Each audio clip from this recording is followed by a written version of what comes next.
Beleza, minha gente, vamos lá para resolver mais uma questãozinha da FASE 2020-1, questão de física elaborada pela banca da Fundep, pessoal. Vamos lá, olha só.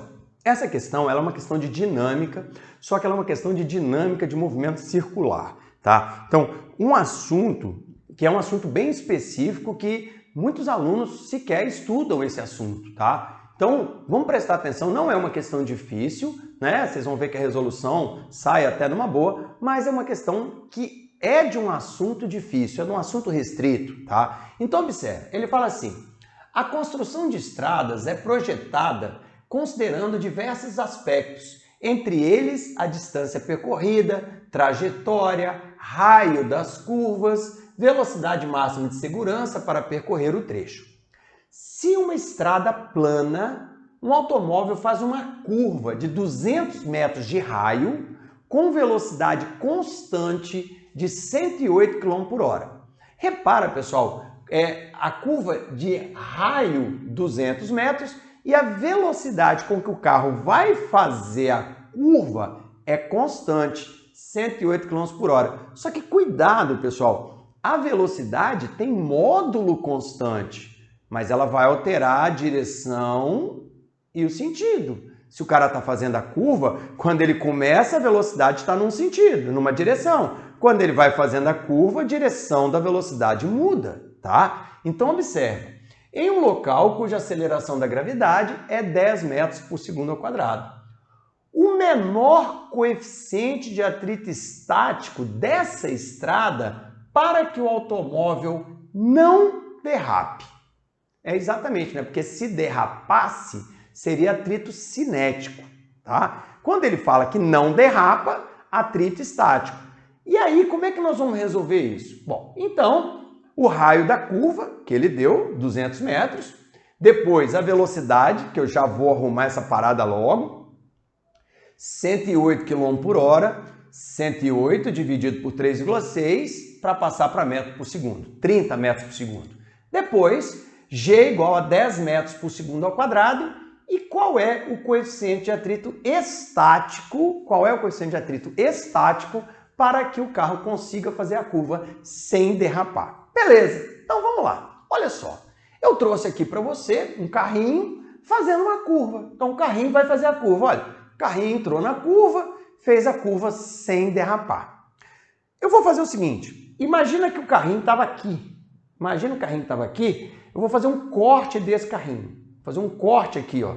Então a gente aqui veio de cima, aqui eu estaria aqui olhando o carrinho de frente. Então o carrinho está aqui, ó.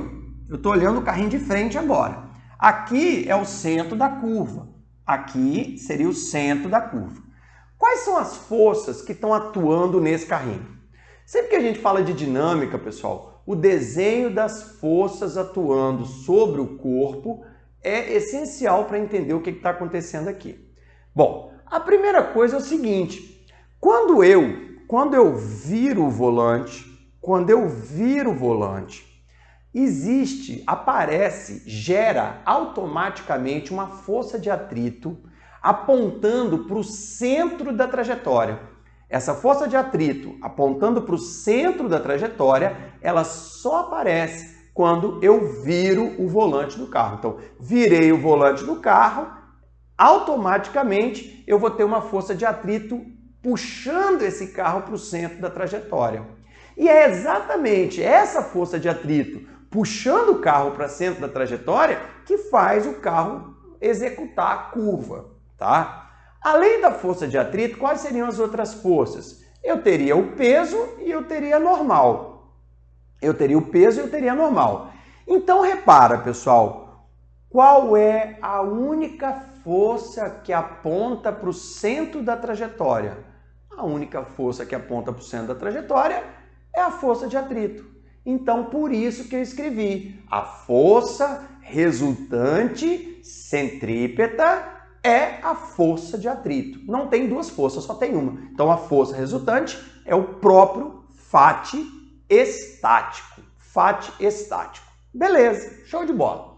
Aí, galera, eu vou então partir disso. Força resultante centrípeta igual a Fat.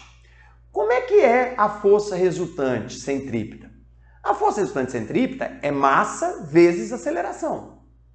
Segunda lei de Newton, força resultante, massa vezes aceleração. Só que nesse caso é aceleração centrípeta. Então, a força resultante é massa vezes aceleração centrípeta, v² sobre r. Então, vou trocar isto por mv² sobre r. E quem é Fat? Fat é μ vezes a normal. μ estático vezes a normal. É lógico, pessoal, que esse μ estático me permite calcular a força de atrito estático máxima, né? E aí eu vou conseguir achar o meu μ estático aqui, tá? Beleza, beleza. Mas quem é normal, Ricardo? Repara que no eixo Y não tem movimento. No eixo Y não tem movimento. Se no eixo Y não tem movimento, esse carro não está caindo nem está subindo, então o valor da normal é igual ao valor do peso, que é igual a mg. Então, o valor da normal é igual ao valor do peso, que é igual a m vezes g. Vou trocar essas três equações aqui. Vou trocar as três equações ali. m, v² sobre r, μ estático vezes a normal, m vezes g. Repara que eu tenho massa aqui, tenho massa lá. A massa corta. A massa corta. Automaticamente, a massa cortando, pessoal, eu posso chegar ao meu μ estático, que ele pediu qual era o μ estático. Então, eu pego esse g que está multiplicando, passo ele para baixo dividindo. Então, v² dividido por r vezes g vai ser o meu μ estático.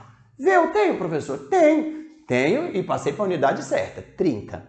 Depois, R eu tenho? Tenho, 200 metros. E G eu também tenho, o G é 10, tá? Então, faço a minha conta numa boa, 30 ao quadrado vai dar 900 sobre 200, então fica 9 sobre 2, e vezes 10 aqui, vai dar 0,45, 0,45 μ estático, letra B de bola. Beleza, meus queridos? Então, repara, tá? Que, como eu falei, é uma questão que tem uma demanda de conteúdo assim mais puxada, mas que, na verdade, a resolução em si é uma resolução relativamente pequena. Beleza? Valeu, até a próxima. Tchau, tchau.